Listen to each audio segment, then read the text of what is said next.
Shalom, suara saya cukup jelas, Bapak Ibu? Jelas, Bu Pendeta. Oke. Ya, hari ini saya ingin menyampaikan firman Tuhan dengan tema distributor kasih. Ya, firman Tuhan pada hari ini saya beri tema distributor kasih. Artinya kita menjadi orang-orang yang mendistribusikan kasih itu. Jadi kasih itu harus bergerak. Kasih itu nggak bisa statis. Kasih itu selalu dinamis dan ada wujudnya. Kasih itu bukan lip service, tetapi kasih itu action. Saya awali dengan hukum kasih ya, Matius 22 ayat 34 sampai 40. Matius 22 ayat 34 sampai 40, saya bacakan saja ya supaya cepat. Kasihilah Tuhan Allahmu dengan segenap hatimu dan dengan segenap jiwamu dan dengan segenap akal budimu. Itulah hukum yang terutama dan yang pertama. Dan hukum yang kedua yang sama dengan itu ialah kasihilah sesamamu manusia seperti dirimu sendiri. Pada kedua hukum inilah tergantung seluruh hukum Taurat dan kitab para nabi. Jadi artinya Alkitab ini kalau kita peres ya, kita ambil sarinya, yang muncul itu ya Yohanes 3 ayat 16 sih. Karena begitu besar kasih Allah. Dari ayat itu kita peres lagi, ya menjadi satu kata, yaitu kasih. Jadi firman Tuhan hari ini harus menggempur kita lagi, ya, untuk kita lebih mencintai Tuhan, lebih mengasihi Tuhan, dalam bentuk kita berdiri di dalam kasih untuk sesama kita. Kasihilah Tuhan Allahmu, ini suatu perintah ya. Kalau seorang guru bahasa Indonesia itu kalau ciri-ciri perintah itu katanya harus diakhiri dengan lah. Pergilah, larilah, pukullah, ya kan? Ini kasihilah artinya perintah. Setuju atau tidak setuju, mau atau tidak mau, bisa atau tidak bisa, ini perintah. Kasihlah Tuhan Allahmu. Dan ada katanya dengan apa? Yang pertama dengan segenap hati. Jadi hati kita harus benar-benar dipersembahkan untuk Tuhan. Karena Tuhan menilai hati. Ya. Tuhan yang menilai penampilan itu manusia, tapi Tuhan menilai hati kita. Dan dengan segenap jiwamu dan dengan segenap akal budi. Jadi kita mengasihi Tuhan, baik itu dia Tuhan yang bisa masuk ke dalam akal budi kita, logika kita, atau di luar itu. Kita harus belajar mengasihi dia walaupun di luar akal pemikiran kita. Saya mau katakan kadang kasih Tuhan itu berbeda dengan ekspektasi kita untuk menerima kasih itu. Ya saya mau ambil satu kayak contoh bahwa kita itu memiliki rencana dan impian itu baik. Tapi jangan heran kalau Tuhan membawamu ke tempat lain. Ya. Saya ulangi, memiliki rencana dan impian itu baik. Tapi jangan heran kalau Tuhan membawamu ke tempat lain. Bapak Ibu, saya punya mimpi yang saya bangun begitu tinggi untuk sebuah pelayanan. Tapi Tuhan bawa saya ke tempat lain. Tuhan bawa saya ke tempat yang sebenarnya saya nggak terlalu suka. Bahkan keluarga saya juga sebenarnya tidak mendukung ketika saya mengambil keputusan untuk melayani di jalanan. Karena itu pelayanan yang senyap, Bapak Ibu. Kita tidak dikenal orang. Tidak ada promosi di situ. Kita memberi, kita pergi. Kita memberi, kita pergi. Kita mengasihi, kita tinggalkan lagi. Ya, jadi cara saya melayani di jalan itu, misalkan saya punya uang 300.000, Bapak Ibu. Saya panggil satu orang. Mau nggak kamu saya modalin? Jualan Coca-Cola di perapatan. Ya. Perapatan Cempaka Putih kah, atau di Senen kah, ya, wah senang mereka, ya. Tapi nanti setiap hari kamu setor 5.000, supaya kalau 5.000 itu terkumpul sampai 300.000 lagi, saya kasih lagi ke orang lain, dan begitu seterusnya, sampai mereka punya modal usaha sendiri. Yang penting jangan ngemis. Impian saya bukan itu, Bapak Ibu. Impian saya menjadi pembicara terkenal. Dikenal orang banyak. Kayaknya kalau hamba Tuhan besar itu enak deh. gitu loh. Tetapi untuk supaya mimpi Tuhan itu hidup, maka Tuhan mematikan impian kita. Tuhan harus mematikan, membunuh mimpi kita, supaya mimpinya atas hidup kita terlaksana. Nah, ini bentuk kasih Tuhan.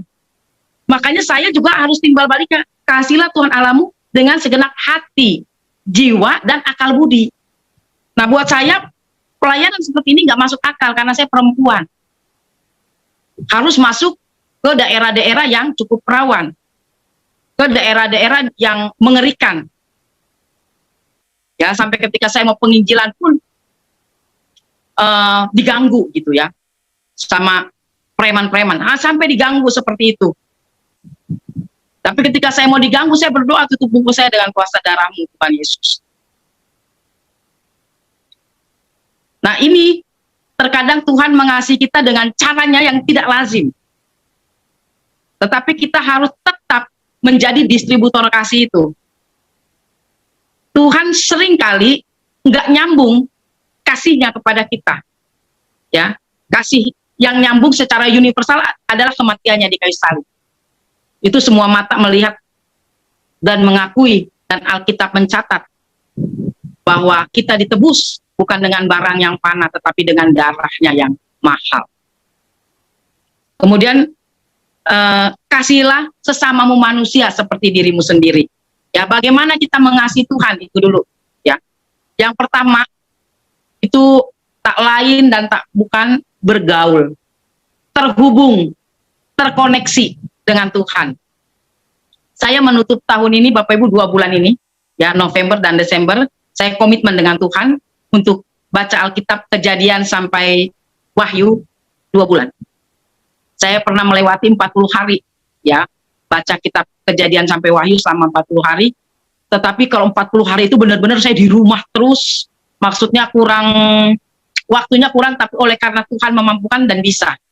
Dan saya ketika mau tidur, saya seperti ngebatin sama Tuhan. Saya bilang, Tuhan, apa yang harus saya lakukan untuk menyambut 2023 yang sampai presiden pun bilang gelap secara dunia. Apa yang harus saya lakukan? Dan saya langsung muncul kerinduan untuk terkoneksi dengan Tuhan, bergaul dengan Tuhan, terhubung dengan Tuhan, dan saya harus buat kecepatan. Jadi harus cepat. Apapun yang berbau rohani, itu harus saya kejar dan saya lahap dengan begitu cepat. Karena waktu ini nggak nunggu kita. Dan saya bilang, saya ingin merenungkan firman Tuhan, baca Alkitab ya, Kejadian sampai Wahyu selama 2 bulan. Saya berharap 27 Desember atau 28 Desember saya sudah sampai di kitab Wahyu.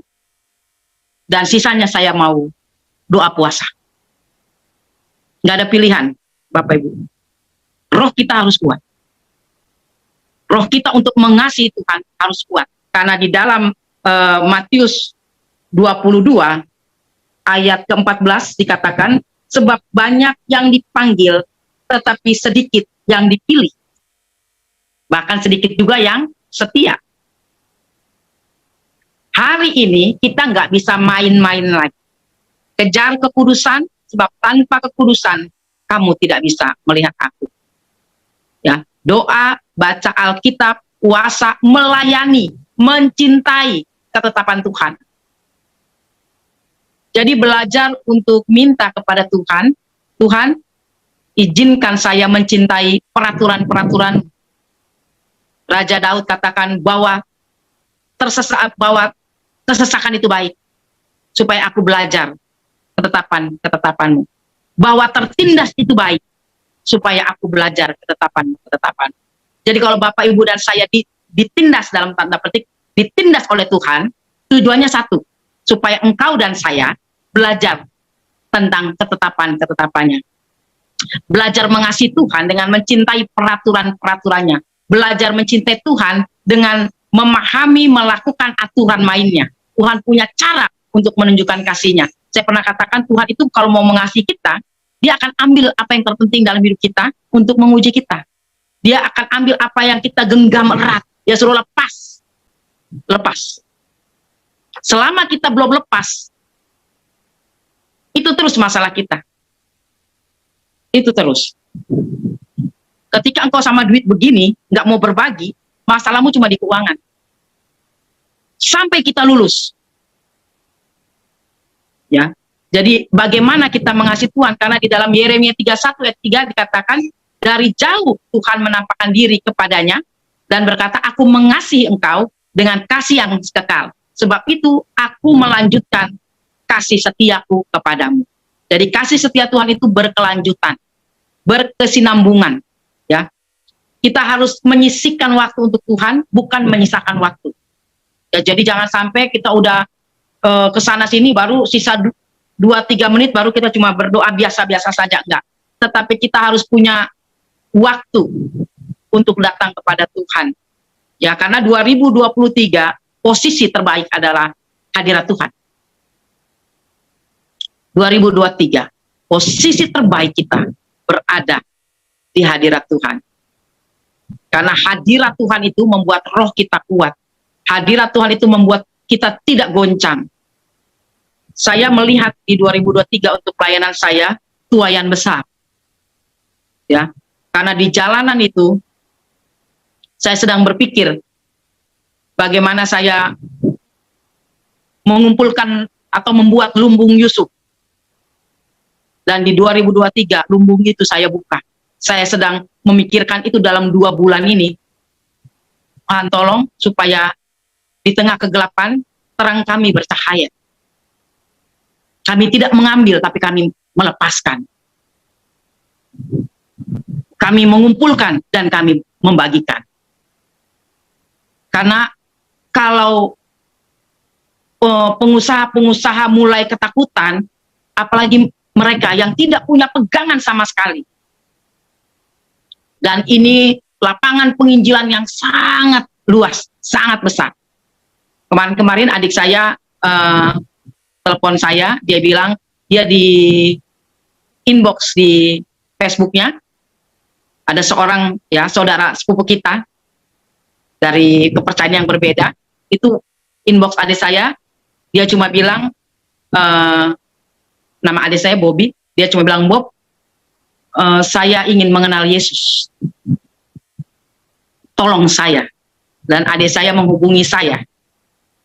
Tapi sebelum dia menghubungi, dia bukan hamba Tuhan, tapi dia pimpin orang ini untuk terima Yesus, percaya kepada Yesus. Dan saya dilaporkan itu dan kita mau follow up. Kita kasih dia di gereja terdekat ya, karena harus dibimbing ya, karena tinggalnya jauh. Tetapi saya ingin juga melanjutkan kasihnya. Jadi saya secara pribadi banyak ditelepon oleh orang-orang saudara-saudara kita di seberang sana. Mereka cuma didatangi oleh Tuhan dan telepon kami dan kami layani, kami baptis. Ini luar biasa sekali. Sementara di sisi lain anak-anak Tuhan berjatuhan, tetapi di sisi lain Tuhan memberikan penghiburan. Jadi saya sangat bersyukur sekali bahwa ada orang-orang di luar sana, kita masih punya harapan. Mau dunia katakan gelap, justru kalau ada terang Tuhan di tengah kegelapan itu, maka tuaian besar, tsunami lawatan itu mulai terjadi nanti. Yang penting kita tahu posisi kita di mana. Makanya saya sedang istilahnya kerja bakti ya, kerja bakti untuk kejalanan ya. Karena suami saya katakan, Pep, saya tidak mau tahu, saya akan menuai banyak. Kita akan menuai banyak jiwa besar-besaran. 2020 kita sudah berbagi sampai 2021 kemarin, berbagi, dan 2022 kita akan menuai. Jadi kita harus mengerti siapa Tuhan yang kita sembah, siapa Tuhan yang kita kasihi. Dia mau kita jangan mengasihi Tuhan dengan lip service ya, karena dia pernah berkata buat orang Israel, bangsa ini memuliakan aku dengan mulutnya, tapi hatinya jauh daripadaku. Ibadah-ibadah yang mereka lakukan adalah perintah manusia. Nah ini yang ngeri, jangan sampai kita setiap minggu melakukan perintah manusia. Apa itu perintah manusia? yang hanya sekedar ibadah, setelah itu selesai. Tidak melakukan sesuatu, tidak melakukan apa-apa, mengurung diri, ketakutan. Berarti ibadah kita perintah manusia. Tetapi Tuhan katakan kita bisa berjalan di atas puting beliung. Merinding saya ngomong ini ya. Kita bisa berjalan di atas puting beliung. Karena ada banyak jiwa-jiwa yang membutuhkan Tuhan. Yang berikut, bagaimana kita mengasihi Tuhan? Belajar menerima keputusan Tuhan. Seperti tadi saya bilang, mimpi kita dihabisin. Harapan kita kadang dihabisin supaya harapan Tuhan terhadap hidup kita terjadi, tergenapi. Belajar menerima keputusan Tuhan. Abraham harus menyerahkan Ishak. Abraham harus menyerahkan Ishak supaya Tuhan memahami hatinya. Apakah dia menerima keputusan Tuhan itu atau tidak? Secara logika. Nah, ini makanya mengasihi Tuhan dengan akal budi. Secara akal Abraham bilang, kau yang memberi, kau yang mengambil. Ya. Nah, ketika diambil, Alkitab mencatat pagi-pagi benar. Pagi-pagi benar. Abraham eksekusi setiap perintah Tuhan, keputusan Tuhan. Dia sering, Bapak Ibu, dia seorang eksekutor yang baik. Setiap kali perintah Tuhan kepadanya, lakukan A, dia lakukan. Hingga Abraham tinggalkan Ur Kasdim ke negeri yang akan kujanjikan. Abraham, apa saja yang diperintahkan, Abraham ikuti. Dan terakhir, Tuhan ingin mengambil yang digenggam itu. Ya, seorang janda di perjanjian lama kan tepung segenggam, Tuhan suruh bagi. Tuhan suruh bagi. Makanya saya bilang, aduh, saya ingin mengumpulkan, membuat lumbung Yusuf dan membagikannya buat orang-orang yang kesulitan. Ya. Jadi harus menyerahkan Ishak. Daud ketika di puncak kejayaannya, ya, Bapak Ibu tahu peristiwa Daud menghitung jumlah pasukannya karena kesombongannya, dia menghitung jumlah pasukan dan setelah dia menghitung dia bilang, aduh, hatiku berdebar-debar. Karena dia tahu cintanya kepada Tuhan mulai bergeser dan Tuhan mendatangkan hukuman. Keputusan Tuhan ada 3 hukuman dan Daud diuji. Tuhan katakan, oleh karena engkau sudah menghitung jumlah pasukan sehingga kau tidak percaya bahwa kemenangan-kemenangan yang kamu dapati itu bukan karena pasukan yang kamu hitung, tetapi karena ada penyertaan saya, karena ada intervensi saya, karena saya yang turun langsung ke lapangan untuk berperang menggantikan kamu. Tapi kamu menghitung jumlah pasukan sehingga hal itu melukai hati Tuhan dan Tuhan menghukum. Dengan apa, Bapak Ibu? Dengan kasih. Nah, makanya kadang kita nggak ngerti kasih Tuhan ketika kita ditindas, ketika kita dihajar, ketika kita dibuat tidak punya apa-apa, ketika kita dibuat kehilangan segala sesuatu. Di situ Allah sedang mengasihi kita dengan cara mendidik kita. Langsung Allah katakan, pilih hukumannya. 3 tahun kelaparan, 3 bulan dikejar-kejar musuh, atau 3 hari rakyatnya kena tulah atau penyakit sampah. Daud katakan, pilihan yang sulit bagiku Tuhan. Tetapi dia memilih yang ketiga. Dia tidak memilih 3 tahun kelaparan. Dia tidak memilih 3 bulan dikejar-kejar musuh.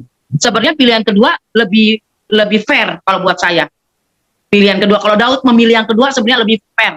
Ya kamu yang berbuat dosa, kamu yang menghitung, ya seharusnya kamu yang dikejar-kejar musuh. Tetapi dia pilih yang ketiga, karena dia berpikir begini, dia berpikir bahwa lebih baik aku jatuh di tangan Tuhan yang penuh kasih, daripada di tangan musuh. Jadi di dalam hukumannya, anak-anak Tuhan ngerti bahwa itu wujud daripada kasih Allah.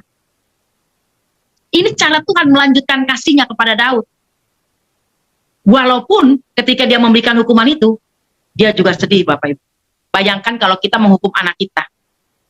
Ketika kita buat dia nangis, kita pukul dia, terus dia nangis.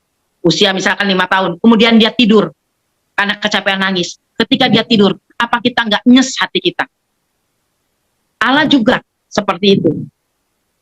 Makanya ketika 3 hari rakyatnya kena tulah, puluhan ribu orang meninggal, langsung Allah bilang, malaikat sarungkan pedangmu, karena bencana yang didatangkan itu sangat merugikan bangsa Israel. Dan Daud katakan, ah Tuhan, kenapa aku yang salah tetapi mereka yang kau hukum. Itulah resiko kalau engkau memimpin tanpa kasih. Jadi ini luar biasa Bapak Ibu, gak main-main ketika Tuhan bilang kasihlah Tuhan Allahmu, itu gak main-main. Karena apa? Kasih itu harus diuji. Nah sekarang tadi tema saya distributor kasih. Tantangan distributor itu apa? Tantangan bagi distributor, bagi orang yang mendistribusikan kasih itu, yang pertama dia harus punya produknya. Bapak Ibu, sekarang kan dunia bisnis itu MLM ya. Jadi harus ada produk yang kita jual. Produk kita apa? Ya, produk kita yang kita jual yaitu karya terbesar Yesus Kristus. Ya, karya terbesar dalam hidupku. Kita punya pengorbananmu. Produknya apa? Yang selamatkanku. Produknya keselamatan. Engkaulah harta yang tak ternilai. Ini produk kita yang ku miliki dan ku hargai. Ini sikap kita terhadap keselamatan. Ini sikap kita terhadap karya terbesar Tuhan yang ku miliki dan ku hargai. Yesus, engkau ku kagumi. Ini respect. Anak-anak Tuhan yang mengasihi Tuhan harus ada respect. Harus berani berkata, ku kagum, hormat akan engkau. Harus berani.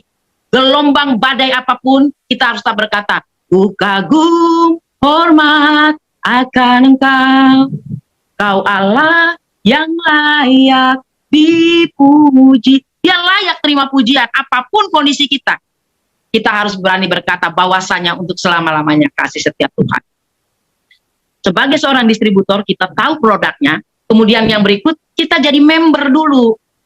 Supaya kita menggunakan produk itu.